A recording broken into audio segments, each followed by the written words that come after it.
Hi, Katy. Hey, Dominic, how you doing? I hear you've been singing for like 20 hours a day or something this week. That sounds fun. Yeah, I need to work on my work-life balance, I think, which is why there was no podcast last week. But we're back with a special episode marking a year since Russia's full-scale invasion of Ukraine. This war changed millions of people's lives overnight. And this week we wanted to spend some time with just one person who has been through that. Someone who's had everything from their work to their love life turned upside down in ways that they totally weren't expecting. Valeria is an actress from Kyiv. On February 24th last year, she was starring in a TV show. She was engaged to another actor. And then weeks later, she found herself working as a translator in a war zone. And that's actually how she met our producer, Katz Laszlo, while they were reporting together in Kyiv last October. This is the final installment of our mini-series, This Is What a Generation Sounds Like, a series where we hand the microphone to young people across Europe to tell us about their lives in their own words. And it's a co-production with Are We Europe, made in cooperation with the Allianz Foundation. Here is Valeria's story. It begins with a voice memo she sent Katz about a month ago. Today is January 23rd. Tomorrow it's going to be 11 months of the full-scale invasion in Ukraine. And it made me realize that when all of that just started in February of 2022 year, all of us were counting days. So we knew exactly what day of war it was. It was the 5th day of war, it was the 16th day of war, or 23rd day of war. But at some point, we stopped counting days and started counting months. And it's made me realize that what if we stop counting months and we start counting years? Yeah, this thought hit me today. And this is not a good thing to think about, but this is what's been on my mind lately. End of 2021, beginning of 2022, we had a lot of plans. I had a lead role in a TV series playing a basketball player, and my fiancé just finished filming another season, playing a detective in a lab. We finally had money. We planned to celebrate with a vacation with our friends, skiing for the first time. We planned to go in summer to France or somewhere. We planned the wedding, so it was just all in future. And I must confess that I didn't think of a war at all. So yeah, there was some posts on Facebook, there was some conversations among people, but in my people around me, nobody was taking that serious and nobody was actually thinking that something is gonna happen. It was on February 15th. It was our friend's birthday, a small birthday dinner. We were all actors and we were all talking about the industry. I was there with my fiancé, Vlad. We were like, yeah, we have everything. We have this beautiful dinner, we have this beautiful occasion to celebrate. We have these people who loves us and who we love. And it felt so good. And at the same time, we have this conversation, what are you gonna do if the war started? What are you gonna do? And my Vlad went, I'm gonna go to the territorial defense or to the army. And I was like, whoa, good to know. No, nothing happens. I can't let Vlad go to the army. He has never had a gun in his hand. He can't go there, so the war can't happen.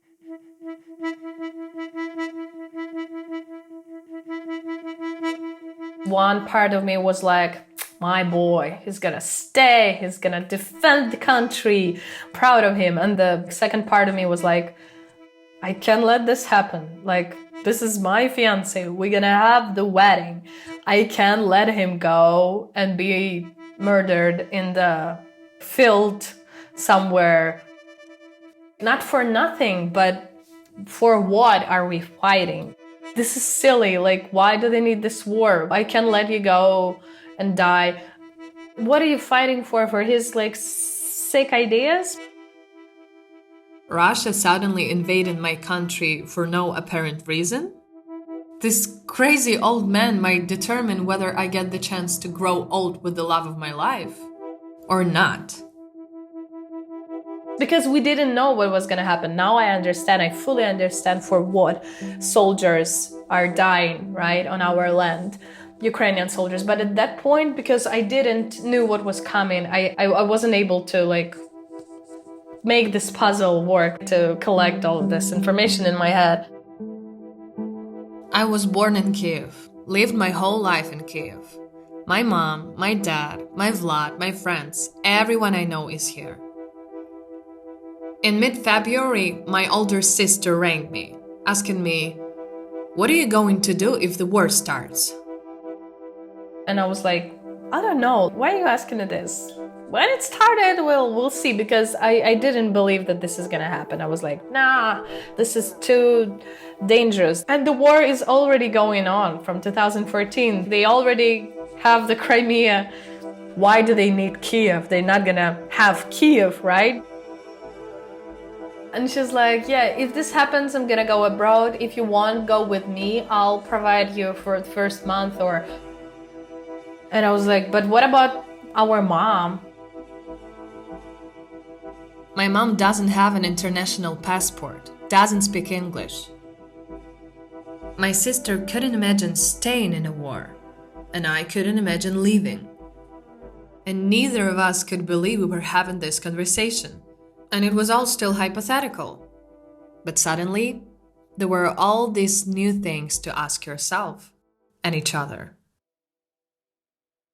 The first time when I felt, ooh, something's gonna happen and I felt scared, it was on February 22nd, so 2 days before the full-scale invasion.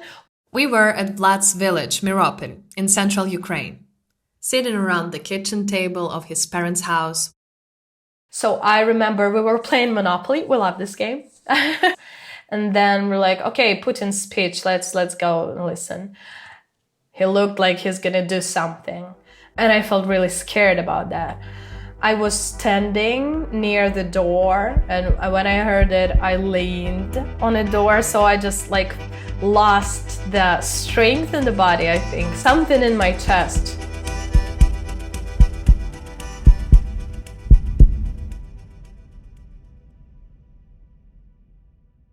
And this was the first and last time when I was scared by Putin. Oh, this scary dude. Now it's like, oh my God, what this like old, crazy little grandpa is talking about again.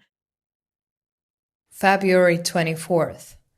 The morning the Russian tanks rolled over the borders, Russian soldiers poured into Kiev, and missiles rained down from the sky. We'd gotten up at 4 in the morning to drive west to the Carpathian Mountains. Yep, we were going on a holiday. At 6:40, just as the sun was coming up, messages started pouring in on my university group chat saying, "Did you hear that explosion?" It wasn't really like, this is a war, we should go back home and be with our families. No, it was like, we're not gonna be able to rest because of some explosions, we're gonna be worried. It hadn't hit us yet that the war, the real war, had started. It was more like, explosions in our city? It's not a good time to spend a bunch of money. Let's go back to the village. Suddenly, there were tanks on the road, building checkpoints out of the huge concrete blocks. All of the cars were like in huge line, waiting, but all of the cars were going to the western Ukraine, and we were coming back closer to Russian border, and everybody was going the other way. We ended up spending the next 2 months in the village where Vlad grew up, with his mom and grandmother. We could stay as long as we liked, have a bunch of food come from the land. It wasn't nearly as protected as the capital, but still it felt much safer. So we could wait it out, and get some more information on what this war would mean for us. We made Molotov cocktails on the second day of war. Just, they can stand in the garage, but let's do this.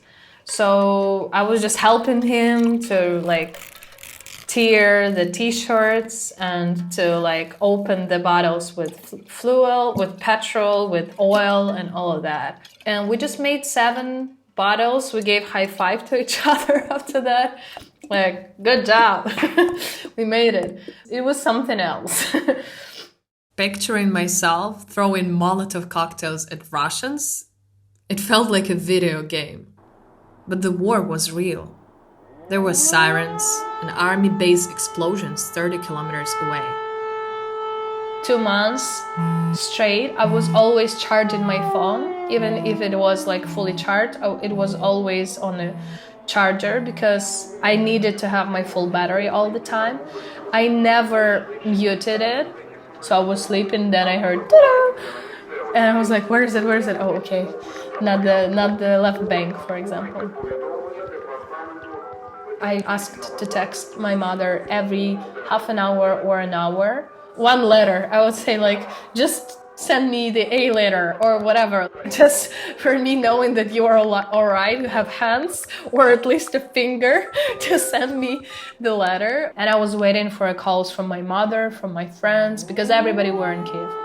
And I was just waking up in the night every 1 hour and checking the phone, checking the news, where were explosions, and if there was a call from my mother, and was she online or not.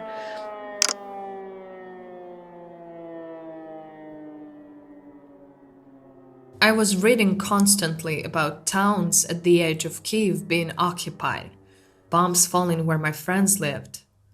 Vlad wanted to join territorial defense in Kiev, but I was afraid. So 1 week into the war, he enlisted in the village instead. Patrolling, manning checkpoints, dealing with anyone who was out after curfew. When he left for his first shift, it was the night, yeah. I waited for him. I haven't slept. The curfew, he went on 11 p.m. and he was on shift till 6 a.m. Of course, the brain tried to picture the worst scenario in my head. It was a fight between a cold brain and some feelings and some emotions that I had, because I understood, I don't hear any sirens, right? I don't hear any shotguns or explosions. So it's safe. I don't hear anything. So nothing is happening, right? But still I can just think, oh, he's going to be okay. I'm going to go to sleep. It's impossible. Even once the Russian army retreated from Kiev, the city was still really dangerous. There was regular shooting and more Russian soldiers arriving in the suburbs. But I desperately wanted to go back. To sleep in my bed, to have the place for myself. To see my mom, actually be able to get to her if anything happened. I was like, okay, we need to figure the way how we can earn some money, because then we can go back to Kiev, because I really want to go back.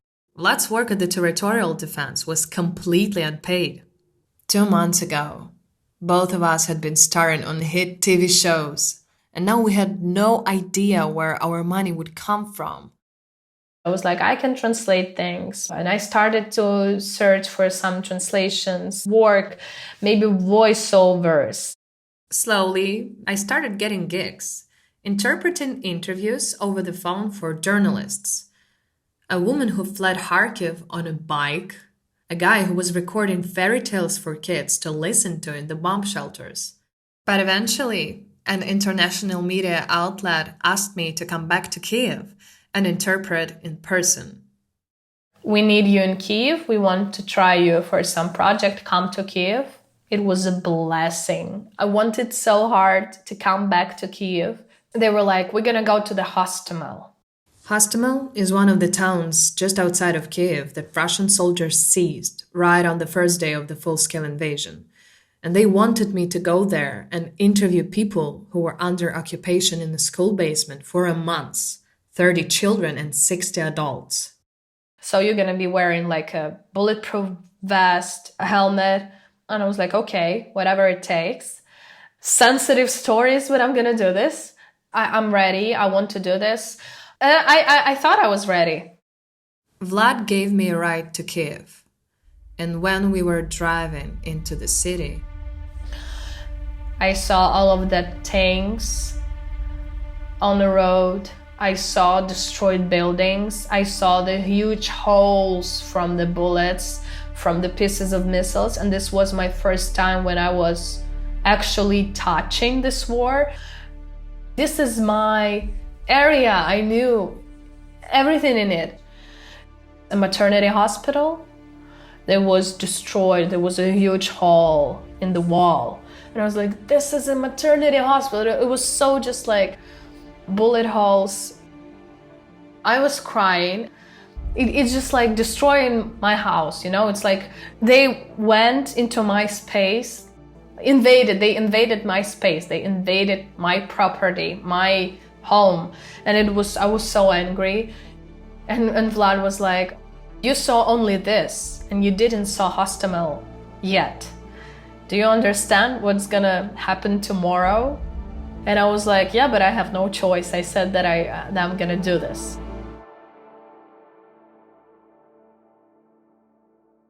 I'm an actress, and my English is decent, but I have never translated for war journalists. No one gave me any instructions. And I remember that I couldn't sleep at all that night because I was worried about how I'm gonna translate this, can I do this? Am I able to do this at all? I don't know. I wasn't sure. Can I keep it together? Maybe I don't know some words. Maybe I don't know some special vocabulary. What should I do? And there is no mobile covering. I wouldn't be able to Google it. And I was so scared that I'm not gonna be like good. I'm not gonna be able to translate something. And they would think like, oh my God, why is she telling that she can translate things?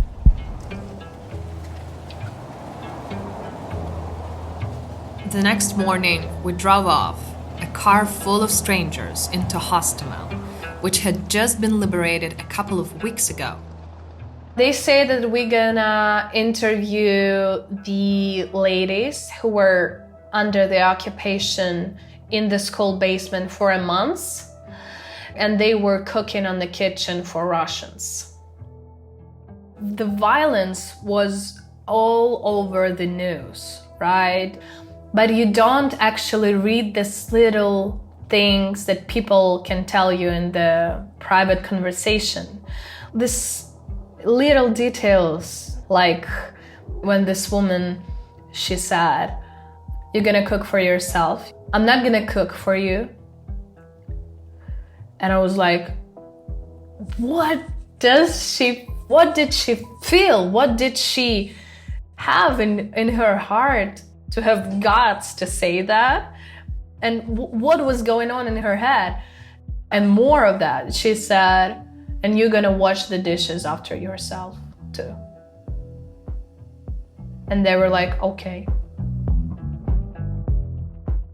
I kept trying to memorize this woman's face. I was thinking, there are gonna be films made about this time. We're going to have to tell these stories, and I want to be able to do that right. I couldn't switch off that acting reflex. While I was translating, I was okay. I was busy, I was concentrated. But when I came back to the hotel and I was all alone in my room, I was like... And then everything like got me. And I wasn't like weeping, right? I was just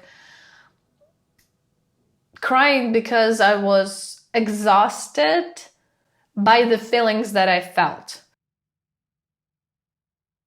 I just came back to my Kiev. I just saw everything that they did to my native city. And this was too much for me to happen in one day. These people, they're journalists. They're really good journalists. They're here with you and they're feeling that pain. But this is different when it's my city. And now I'm walking the street, but I hear the sirens.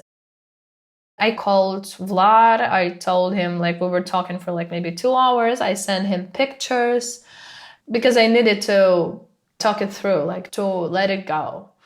But I didn't let it go, obviously. And it's not like it stopped there. Me and this team of journalists traveled across the country. And it was just like non-stop. It was the whole week.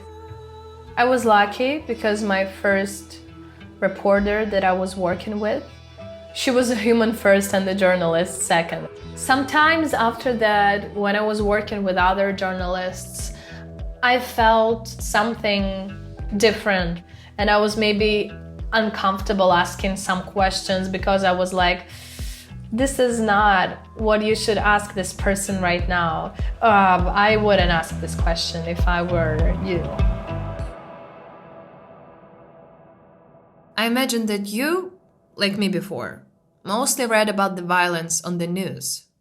But as much as you can never get used to explosions, to war, I settled into this new reality. Daily life goes on.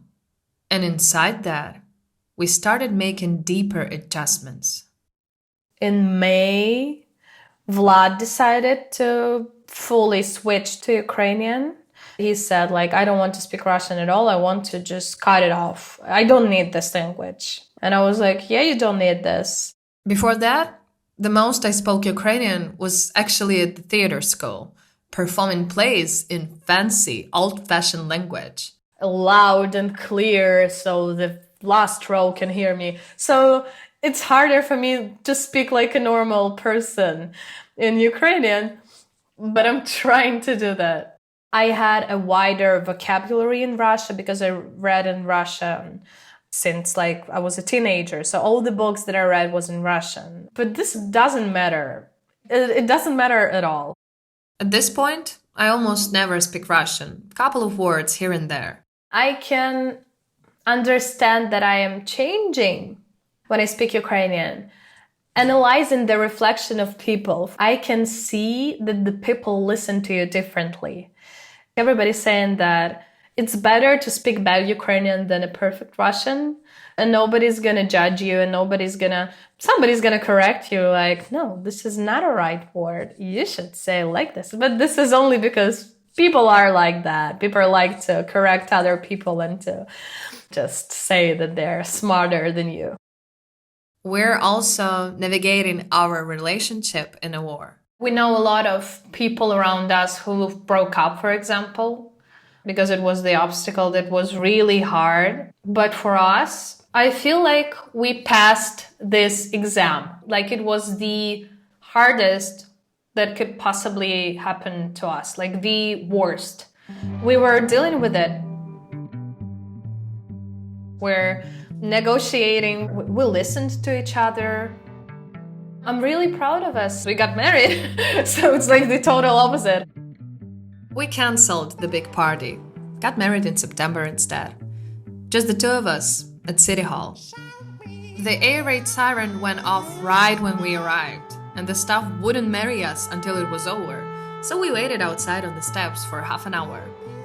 We ate burgers at the gas station. Me in the wedding dress, Vlad in a tux.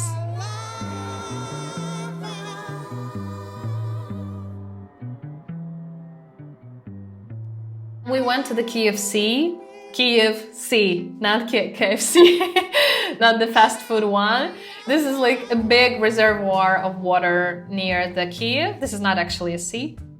And we said our vows privately. We just said what we felt at that moment. It's not easy to build something good. So it's the phrase that we often say to each other, like, we're gonna make it. We're gonna try and we're gonna make it. It's a little promise to ourselves.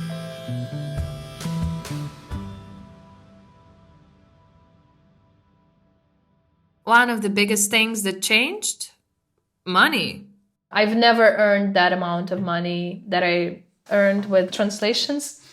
This was our safety wrap because Vlad was in territorial defense, so it was just volunteering. They didn't pay anything at all. We have to pay rent, we have to eat something and donate. A lot of donations because like this is the rule for me, like every Sunday or Saturday I chose some organization or maybe person, and I donate, depends on how much money I have on my card, but I donate like, it's hard to tell. It also depends on month. Sometimes it's like $100, sometimes it's $500. Sometimes it's only $10, but I still think the small amounts count. Every couple of months, there is a new thing to get used to. Now it's, of course, the power outages. Since October, when the Russian army started targeting our power infrastructure, we started to plan our lives around when the blackouts are. I used to joking that people now can do time management. During this New Year's resolution, I'm gonna be more organized this year. So these power outages taught them how to do that. Because you have only 3 hours and you have to cook, you have to clean, you have to wash, you have to charge. And this is like a sport right now. When it wasn't like power for 3 days, it felt colder and colder and colder. And we don't have hot water if we don't have power. It was hard to keep warm. It got really cold and I got sick. Got worse and worse and worse. It was difficult. But I try and keep the silliness up. I ordered this battery-powered lamp online a couple of months ago for when the lights go out. Yeah. This is from AliExpress, but still, it works just perfect. These feathers are white and the lights are hiding in them. So it seems like feathers are lighting this lamp. I like this. I don't know, it looks so extraordinary. Sometimes I've thought of leaving, sitting out the war far away. But I still can't face leaving Vlad, leaving my family.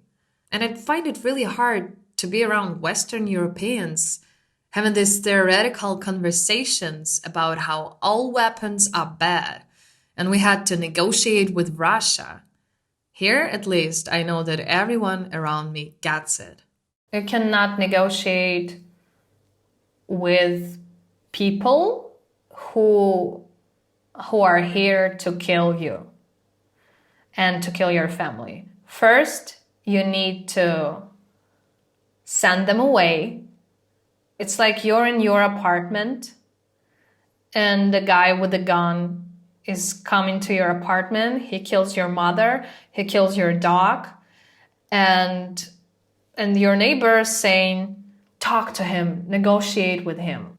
Just say to him, let's figure something out. You can have this corner of my kitchen. You can live here. You can invite your friends here. And I'm going to be in that corner. And we're going to, share somehow our time in the kitchen. I understand why some of you can say that we don't believe in weapons.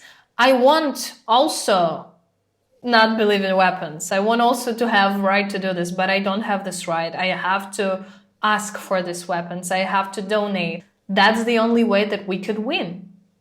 We can win with words. If we could, we would do that a long time ago.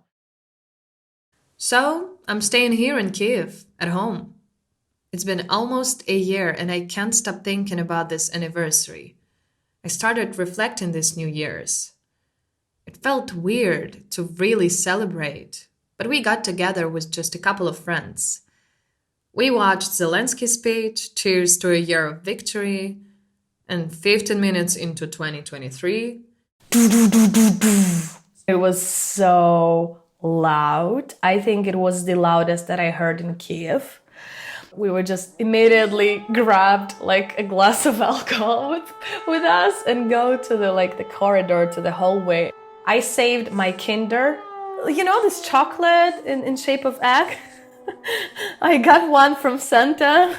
So the two things that I grabbed was the Kinder on my left hand and the glass of alcohol on the other. And I was like, oh, I forgot my phone on the table.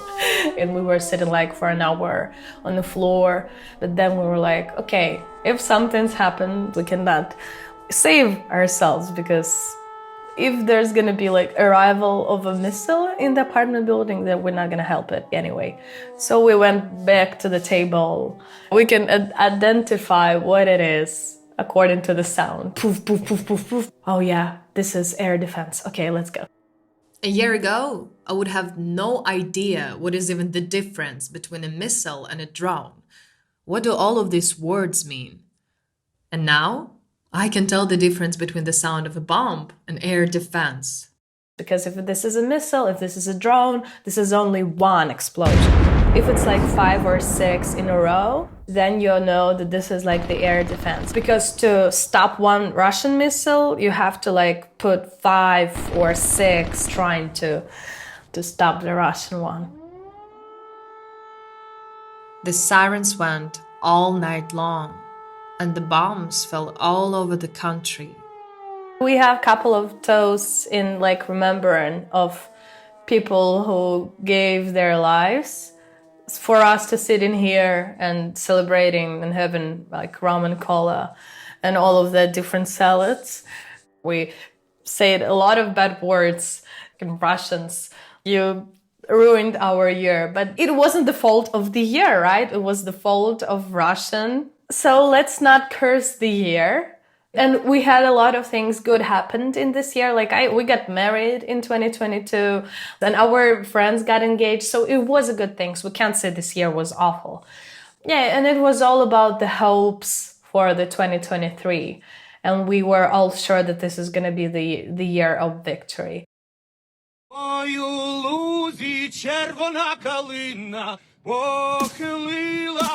We're gonna have our lives back. We're gonna be able to travel around Ukraine. We're gonna be able to go to the Crimea and to see the sea and to celebrate it there. We're gonna be able to go abroad, have our jobs back, start filming again in Ukraine.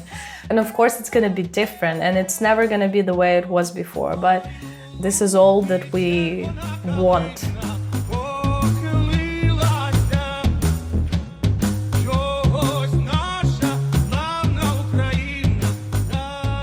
I know that there is no other way. We can lose this war. We can just, and even maybe deep down we understand that this might never happen to us in 2023, but this is a good thing to just believe in and hope for.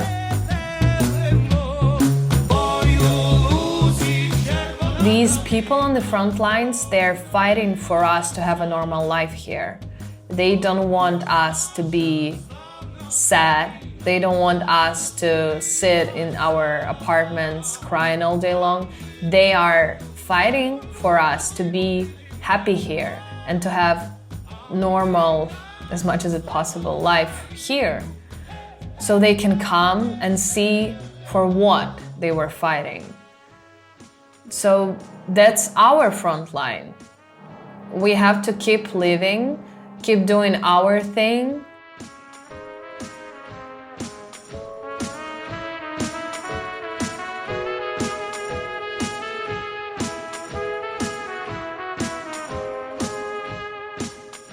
I feel like I don't let myself be super emotional about it. After Dnipro and after Brovary, I cried a little. I feel like for 3 minutes top, because if I'm gonna sit and cry about it for like a day, this is gonna just eat me alive. It's gonna just, like a wave from the ocean. I'm gonna be under it and I'm never gonna get through it.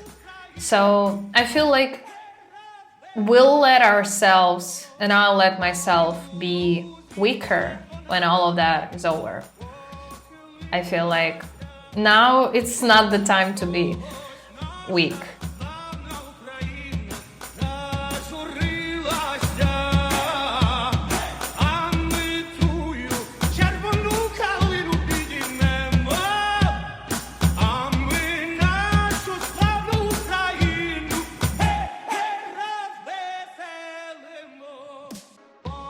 The singing you're hearing right now is a remix made by the Kifness of Andriy Horolsky singing the folk song Oi u luzi czerwona kalina.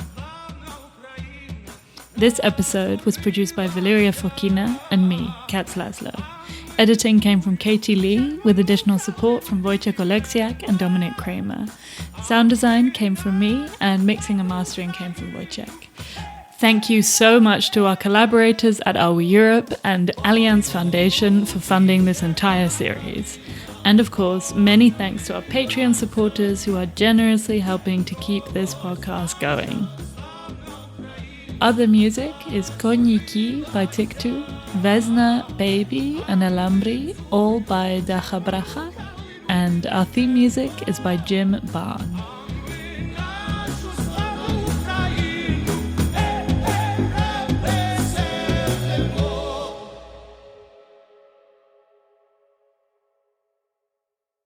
Oh, and by the way, if you're curious, I scrolled through Valeria's Instagram one day and she has just got these bombastic song covers that she casually knocks out. So to play us out, here she is at home in Kyiv singing I Will Survive by Gloria Gaynor. First I was afraid, I was petrified, I kept thinking